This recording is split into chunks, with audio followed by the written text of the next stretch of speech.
жоңғар сін атындағы орта мектеп оқушысымын. 5 сынып октябрь айынан сіздерге Шәкәрім Құдайбердіұлының өлеңін айтып берем. Өлеңнің аты «Жасымнан жеттік білім».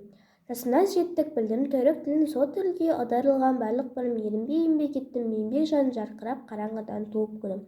Оятқан мені ерте шығыс жері, айнадай айқын болды әлем сыр. Талпынып орыс тілін үйрену мен надандықтың тазарып кетті кірі. Табынбаймын шәкіртін Толстойдың, алданбас арам сопы кәпір ойдың. Жанымен сүйді әділет ардың жолын, сондықтан ол иесі терең ойдың.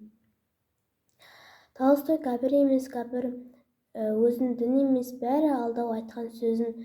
Көңілін соқыр надансын, белін қара, нұр жарығын қалайша көрсін көзін. Көнбеймін дінді теріс барғанына, сопының бар қойманы құрбанына. Ақиқат сырымды айтсам Толстойдың, мың сопы алмаймын тырнағына. Адаспайсың ақылды арлыға ерсен, жолай көрмей жылмай сопы көрсен. Тапқыр адал ақ ниет адамдарын, алданбассың артынан ере берсен.